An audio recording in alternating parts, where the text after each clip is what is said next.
These are the Stones, one of the nicest families you'd ever want to meet.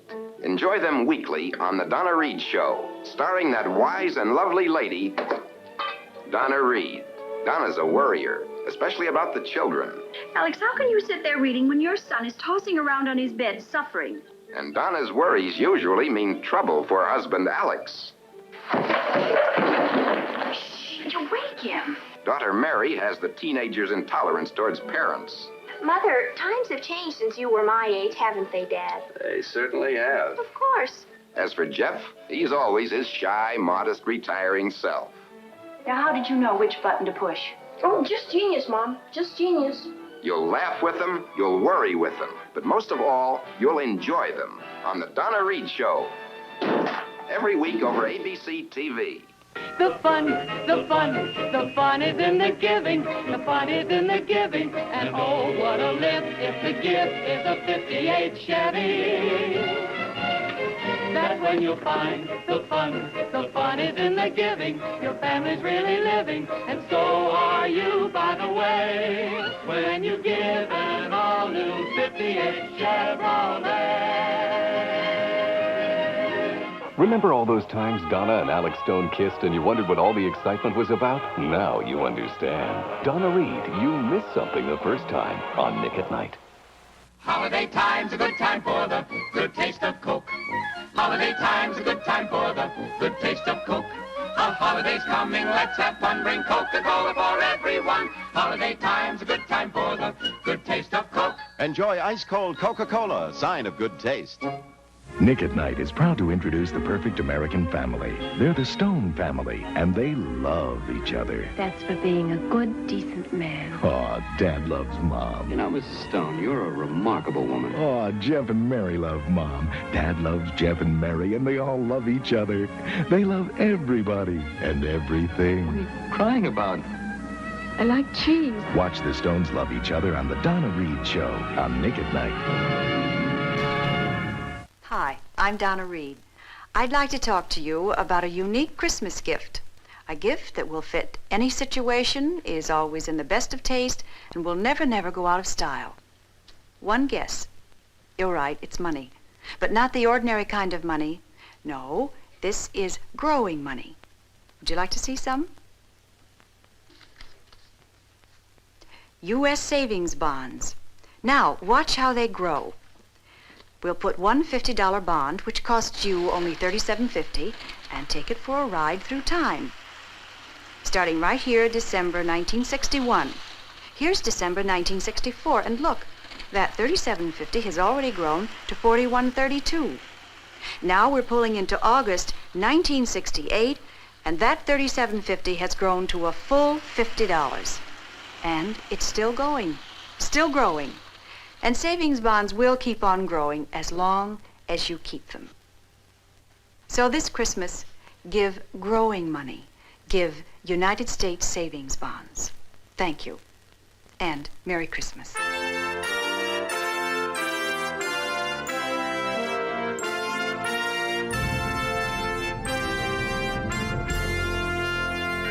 Sitcom, all ye faithful, a Christmas podcast special, where for the fourth time I discuss 25 Christmas sitcom episodes. Please come and listen as we count down to Christmas. You should see Punky Brewster, the Partridges and Benson. Michael J. Fox will return, and for one more year the Fonz will definitely have one last episode with the Fonz.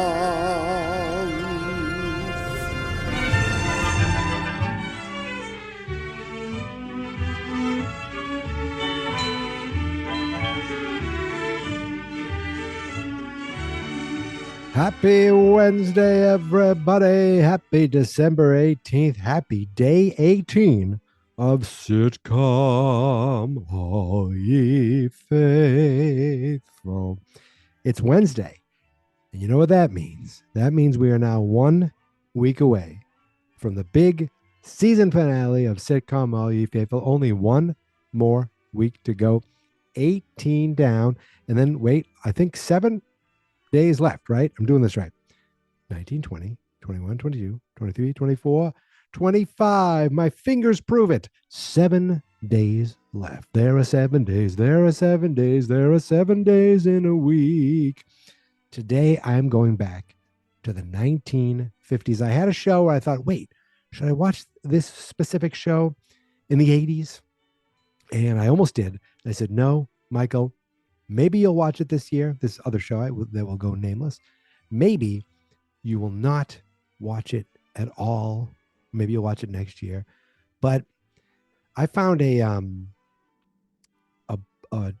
DVD on Amazon, and I didn't buy the DVD. I just looked at the cover of the DVD, and it said like some classic sitcom specials or sitcom episodes. And on the front of that box was the name Donna Reed, The Donna Reed Show.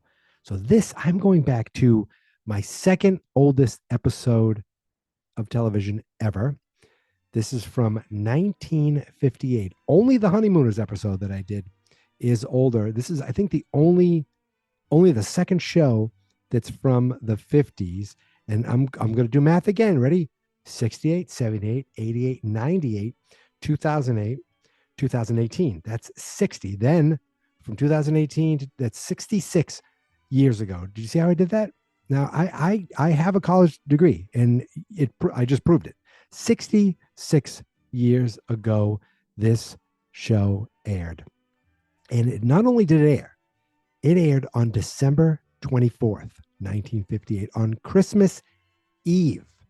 And Donna Reed alone, she is Christmas royalty.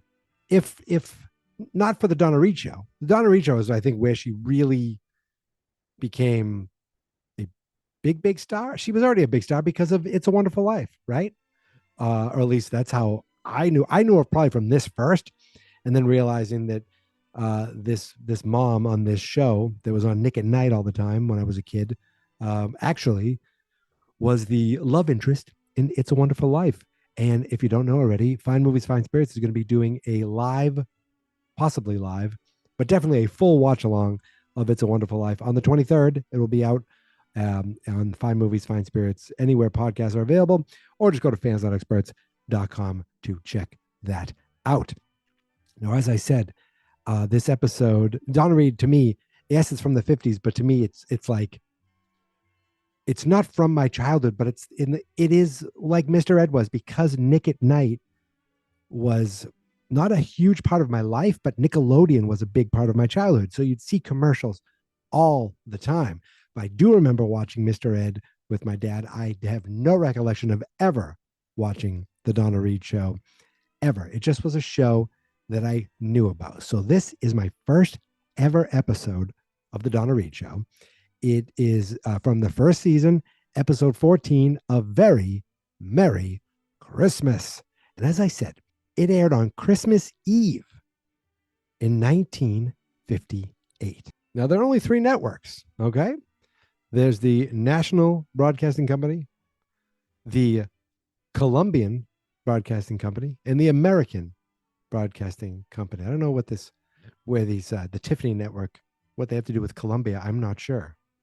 But on CBS that night, there was an all-new episode of Pursuit, the episode titled The Silent Night. What the hell is Pursuit? I don't know. And it's a live-action drama. Ooh, that sounds interesting. That's all the TV Tango's giving me. That was followed by The Phil Silver Show. The episode was Bilko and the Medium. Now, I thought the show was called Sergeant Bilko. Was that just a character he did on the show? I don't know. I've heard the name Phil Severs. And at 9:30, I've Got a Secret. There's nothing locked in at the 10 o'clock hour. I wonder if the shows just went off the air. I've Got a Secret was on that night. With it doesn't say who the guest was that night, so we don't know who was hiding their secret. Over on NBC was a new episode of Wagon Trail, the episode titled The Mary Ellen Thomas Story, okay? Followed at 8:30 by The Price is Right. So Price is Right was on in the 50s on primetime. I wonder if game shows, were game shows on? No, because I'm looking at the bottom of the screen and it shows like Beat the Clock was on at 3 o'clock. Music Bingo was on at 2. Music Bingo was a show. That's a game I play to this day. It just shows things outside of prime time. Oh no, it says that The Price is Right was on at 11 to 11:30. It was only a half hour then. So they re-aired it, I guess, that night, unless there were two versions, because there was. Now this is, I think, in the 80s. There were two versions of the Wheel of Fortune. There was like the daytime show and the primetime show. They do that sometimes to this day, I think, for a couple of shows. At least Millionaire, I remember they did that. Where am I going with this? I don't know. There's nothing listed for 9 o'clock, so maybe it's Price is Right, or maybe they missed it, or I don't know. But at 9:30 is a brand new episode of Bat Masterson, Sherman's March Through Dodge City. Who cares? All we care about is ABC, because at 8 o'clock on ABC is Lawrence Welk's Top Tunes and New Talent. Followed at 8:30 by We Have No Idea. And at 9 p.m., this episode of the Donna Reed Show, A Very Merry Christmas. And at 9:30, something called Accused. Sounds like it's another drama, a thriller maybe. So Donna Reed is a long line of famous people who have a show named after them, but their character is not the same name. So she plays Donna Stone on this show, Donna Reed. And from what I can tell, she is a homemaker. Now, this is 1958. So I'm assuming this is the world where it's like, oh, you're a teacher, you're a nurse, you work in a department store, or you're a homemaker. And you better wrap those gifts for your doctor husband, because that seemed to be like her only thing to do early on. She's getting decorations ready. And there was it's funny because there was a laugh track, but there was a long stretch of time where there was no laughing in this episode. Not like it wasn't like heavy, but it was just kind of like the story was happening and there weren't really any jokes thrown in, so this wasn't a laugh out loud show. It was a pleasant show. I'll just put it that way. It was a pleasant show. It had a lot of heart to it. And it was a good Christmas show, but was it funny? Not really. So Donna has two kids, a boy kid and a girl kid. I couldn't tell you their names. I'm going to say Chip and Dolly. I know that's not it. And she's got a husband. I'm going to call him Doc because I don't remember his name either. And Donna. I know Donna. So really, she's just she looks really cute in this little hat she has on, but she is just hanging up Christmas cards. That's her thing, worrying about Christmas cards. She's on a ladder to hang these Christmas cards up. She has so many friggin' Christmas cards. But again, this is 1958. So you can't text anyone. You can't email anyone. You can call them because the phone ringing is like part of the opening of the show. But for the most part, you're going to send people a Christmas card. Gosh darn it. But her kids, I don't know if they're always this way, but they seem sniveling. Is that a proper way to call kids sniveling? We got the son who cracked a couple of jokes because he's worried about what he is giving his gifts compared to what he's getting his gifts monetarily. He's like, I spent $1 on this kid and he only spent 35 cents on me. Remember, this is 66 years ago. So that's his concern, is making sure that his gifts equal out. So he either breaks even or, comes out on top. And the daughter, all she cares about is she's got to get her friend a gift, but should she get it, but only if her friend gets her a gift, because she doesn't want to get her a gift, without her getting her a gift. She's like, what do I do, Mom? What do I do? I should call her cousin. And her cousin went shopping with her and maybe she bought me a gift. And Donna's like, yo, is that really what it's about? Just buy her a gift if you want to, Meanwhile, Dad comes home. He's the doctor. And he's like, did you wrap those gifts for all the staff at my hospital? And don't forget to, we have to get a gift for his assistant or whatever, his secretary, his nurse. I don't know. He's not a jerk. He's not a bad guy. He's a good dad, a good husband, a good doctor. It's just feels very dated. The whole, family dynamic, as far as you got to make sure you get these gifts for me. And at one point, Donna goes shopping to a department store, and it's hysteria. She calls Christmas hysteria. Like all these women are trying to get last minute, and it's just people grabbing and asking this department store, "Do you have this in green? Do you have this in this color? Do you have this in that color?" And she gets something. She doesn't even know what she gets. Gets it for her husband's gift for some nurse, again, for someone at work. I don't know. Meanwhile, people are coming to the house. We got the paper boy who comes by. We have the mailman, I believe, who comes by, and we have the dry cleaning delivery man. That's very much, again, very old fashioned. Not that people don't get things dry cleaned today. They definitely do.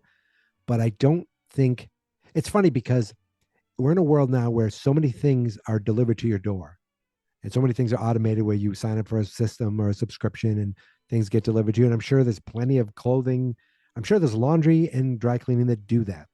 But when you see it done this way, it's very old. It just feels old fashioned, like the milkman. But Donna gives each of them a gift, and each gift gets met with the same result, like, oh, because she's giving them fruitcake. Now, fruitcake has always been I guess it's a long running Christmas joke.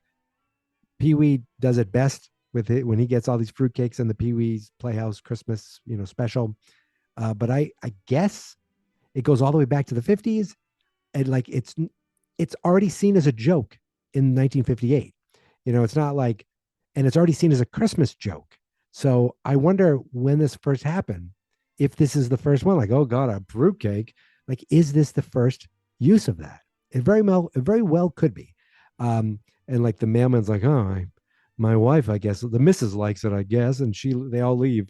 And the son's like, why don't you give him cash? Tell the paper boy, he likes cash, because that's all the son seems to care about. So after Donna goes shopping, we don't really see we do see the kids again. Donna goes shopping, brings a gift to the hospital for the doctor, the good Dr. Stone.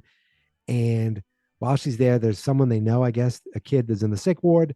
And so she goes and visits him, because he can't leave before Christmas Eve. He's actually going to have to spend Christmas in the hospital. And they know each other. Maybe they're the neighbor. I'm guessing they probably said it, but it's their neighbor, I think. And he introduces Donna to all the other kids in the ward. Each kid a worse actor than the next. I mean, there isn't a bit of charisma in any of these little shits. Now, they're cute. Again, it's 1958, so they're probably like children of the crew or cast or friends. I don't even know, but it's like one kid, he goes, this kid's real stupid or something like that. He's an idiot. He jumped in front of a car. He got hit by a car. Like, she was telling all the different things. One kid got an operation, but the little neighbor's like, tells Donna about one girl. I don't think she has any family. No one comes to visit her. He's like, oh no, that's not good. So Donna takes it upon herself to figure out what's going on, because there doesn't seem to be any Christmas festivities planned for the kids, or at least nobody knows what's going on. Nobody seems to know what's going on. And we're already at Christmas Eve at this point, right? I think it's Christmas Eve at this point, because that's obviously when people start their planning in TV. She asks her husband, then she asks a couple nurses who ask a couple nurses. She asks like the head of the hospital, who calls it one person, calls another person. They finally figure out who it is, who it might be. I think it's Charlie. We saw Charlie earlier in the episode. I didn't mention it, but he came in, to say something and say hello to Mrs. Stone. And here's the thing, Charlie, if you don't know, if you've seen this episode, by the way, I'm watching it on Peacock. It looks like it's available on like Tubi also, but commercial free on Peacock if you have the commercial free plan. So you can watch, I don't know if every episode's up there, but every episode of the first season is up there. You put it on and you say, who is this Charlie character? Is he a regular on the show? No, he's only been in 2 episodes. And if IMDb is correct, he might be playing 2 different characters, one from season 1, one from season 7. But son of a bee, it's Buster Keaton, Hollywood legend, silent film actor, like known for his amazing stunts, director, performer. Buster Keaton is in this.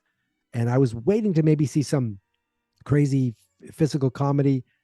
I think we saw a little, but we find out that Charlie, the janitor, throws the party every year, and he gets donations, and he goes and buys a real cheap tree because it's the last day, and he tries to, tries to maybe get a discount for the kids, and he finds toys and he fixes them, and we see him fixing toys, and that was kind of cute because he had like a vice grip on a doll, like he was measuring the doll's head, and like he was, I'm fixing this doll, and he was fixing these other things, like he was fixing a wheel, but then he was trying to fix these toys. He's like, I just fixed these toys up, and it was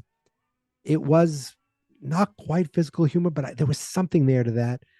So we come to find out that there was a doctor who used to dress up as Santa, and he was a bachelor. Charlie makes it known, oh, he's a bachelor, which I guess is why he's a free on Christmas Eve. But he no longer works there.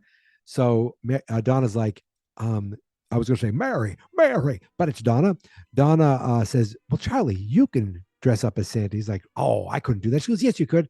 She finds like a Santa coat that they had. He goes, I'm not big enough. I've never done it. Oh, you could do it. It'd be wonderful. She doesn't even really take no for an answer. She goes, I'll take care of the tree. I'll bring the lights. Now, she said she took care of the tree and the lights.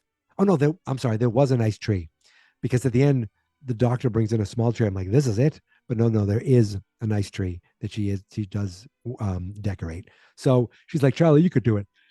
So she goes home on Christmas Eve, and the kids are all excited because they get to open one gift. She's like, I'm sorry, guys, not tonight. These kids at the hospital need me. Now, if I was Donna, I would have said, why don't you come down and help me and spend some time? It'll be good for you. We get to be together, and we can open a gift when we get home. No, she's like, I'll be back. And the dad's like, all right, good, have fun at your party. He didn't care.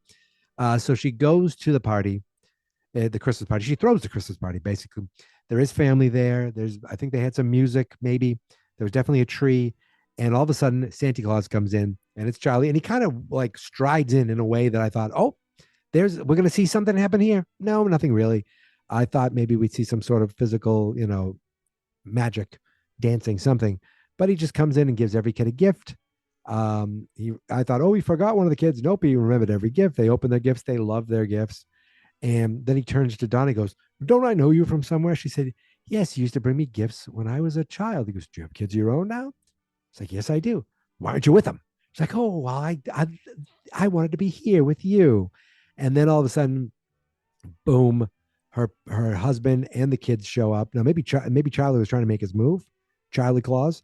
Oh, Mr. Dr. Stone, you're here. Okay, I guess I'll go off in the background. So they show up with, I think, a couple other gifts. And the kid, oh, yeah. All of a sudden, the kids kind of figured it out. The son's like, you know what? I have some extra money. I got these gifts. You can give these gifts to the kids. And the daughter was, really happy to be there and pitch in. And then with the husband, she says, I'm going to do something that no one's ever done in the history of Christmas. She picks up a gift that was for her husband. He was getting a robe. He gave the robe to Charlie. He's like, you don't have to do that. And because we found out earlier, Charlie doesn't have any family. She's like, no, this is for you, Santa. You deserve it. And then they sing a Christmas carol. Was it Silent Night? It was something. They sang something. Now, there was like Donna, her kids, these little shitty actor kids, and some of the parents. And you would have thought the Mormon Tabernacle Choir was in the room. It was so lovely, the singing. It was definitely like piped in, like it was way too good and way too loud and way too many people to seeing these people that are barely moving their lips in the room. But there's a shot where the picture, first we see the picture of, Mary and her husband singing. Then we cut to Santa, and it's a really odd shot. It's very dramatic, and it's Buster Keaton. Again, this is the first thing I've ever seen Buster Keaton in, except clips, in the Santa outfit, and he's like looking basically at the camera, and he's like tearing up, and it's weirdly dramatic. And then we cut to Donna and her husband like standing there looking and smiling. It was like, and then we cut to this little tree that he brings in that's spinning, that the dad brings in, the doctor spinning around, and it was like very almost artsy fartsy, for a half-hour comedy in 1958. It was like, wow, that felt like deep there. It felt moving. And that was it. That was the episode. Now, this episode was 25 minutes long. That's the thing. And like everyone's happy. The parents are happy. The kids are happy. Everyone had a happy Christmas. But, nowadays you get a half-hour comedy. It's 22 minutes long. Give or take a few seconds here or there, but it's generally in the 22-minute range. And 8 minutes of commercials. Well, this is 25 minutes and 56 seconds. So it's almost 26 minutes of television. And that would leave 4 minutes for commercials. Now, again, I didn't count the commercial breaks. We definitely saw breaks that commercials would go into, but maybe there was just less products to sell. No, not less products to sell, but maybe still in 1958, less companies going to television to sell their products. They were probably still looking at newspapers and movie theaters and billboards. But, TV was this still relatively new thing for selling things, for selling your product. So maybe that's why there was only 4 minutes. Maybe that's all they could get. And they realized, okay, this is what we're going to do. Can we get 4 minutes? We can get it. We can do it. Let's lock them in. Everyone has to have 26 minutes or under. But then that changed. We've lost 4 minutes of sitcoms over the years. Nice episode. I'm glad I watched it. Donna Reed she's very helpful and loving. She cares. She wants to do the right thing. She takes it upon herself to make sure these kids have a nice Christmas. Ultimately, I might have chuckled once, I think with the son at the beginning. Maybe something with Charlie. Maybe I smiled a lot, but no laughing. It wasn't terribly funny. And at one point I'm like, wait, is this a sitcom? Oh, wait, I hear some canned laughter. There it is. I'm assuming it's canned laughter. It definitely doesn't feel like it's filmed in front of a live studio audience. It has the feel of like a single camera, like film edited TV show, not like the multi-camera, but again, I wonder if a lot of shows even remember Happy Days, like the first season had that single camera look. Then they switched to kind of like it looks like you're on a soundstage. And that single camera look is how this felt. And, I don't know if every episode's like this. I don't know if it changes over the years. I think it's on for the Donna Reed show was on for multiple years, but I don't know. It went from 1958 to 1965, 275 episodes. But again, I don't know if they were all this way. I don't know if they ever changed the look, because the shows did that sometimes, especially when new technology and new ways of shooting, were invented or available. But yeah, my friends, that's it. So as I said, there are 7 days left in sitcom All Ye Faithful. I still have 2 guests and I have them scheduled. So that leaves 5 other shows. And we know what day 25 is, right? And we know I mentioned another show in the theme song. And if you listen to the theme song, you'll be like, wait a minute, he hasn't done this or this yet. So that leaves me so that's locked in at 4 episodes, completely locked in, no going back, no turning around, no retreat, no surrender. Romeo must die. I don't know what I'm talking about, but that's whenever I used to do the trailer voice. For my younger cousin, I used to say, Romeo must die. Okay. So that leaves me with 3 openings, one of which I 100% am doing. So that leaves me with possibly 2. This is exciting, knowing that the end is nigh. Oh my goodness gracious. But yeah, I'm meeting with someone very soon, and I don't know if that's going to be exactly the day that the show is going to be dropped. That's what the kids say when the show drops, when it's released.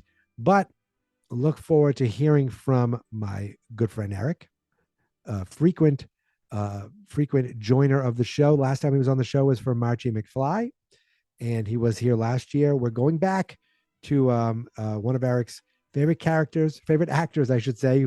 We've done 2 episodes with this actor for Eric. We're returning to a series, so it is a rehash of another show we've talked about in the past. Brandon, my cousin's coming on. I am not rehashing a show with him, but I am, again, doing a family TGIF show. So that's all I'm going to say about that. And I did mention something about a certain actress from one of these shows earlier this month. So maybe that's a clue if you're listening. So we are getting really, really close. But I will make sure to have my guests on. I made sure to schedule them. Everything's locked in. And those other shows, we'll see. I can't wait to get there. I think I'm rambling too much now, so I'm going to stop. So listen, you can find me on Instagram, Threads, Mastodon.social. Blue Sky is the big one now, and Twitter still sometimes. Really, I just post stuff, these episodes on Twitter. I don't do much else. At Geek Mentality. The TikTok is Geek Mentality Mike. And I am looking forward to the Superman trailer tomorrow, so I might record myself watching that, because isn't that what people do? The Facebook page is Fans Not Experts. The YouTube channel is Fans Not Experts. And the website is fansnotexperts.com. That's it. I'm done. Thank you, Donna Reed. This was a fun, this was an enjoyable episode. It was really cool to see Buster Keaton, and I'm glad I watched it. I'll be back tomorrow. I hope you will too. But until then, thank you for listening. Thank you for subscribing. And here is my theme song. This is my podcast. I made it. Geek Mentality's what I named it. And I think you should listen and subscribe, 'cause I'm kind of funny and awesome. I think that I'm worth your time, and I'm kind of handsome. My mom says, please listen and please subscribe. At least listen to this episode. Fans Not Experts.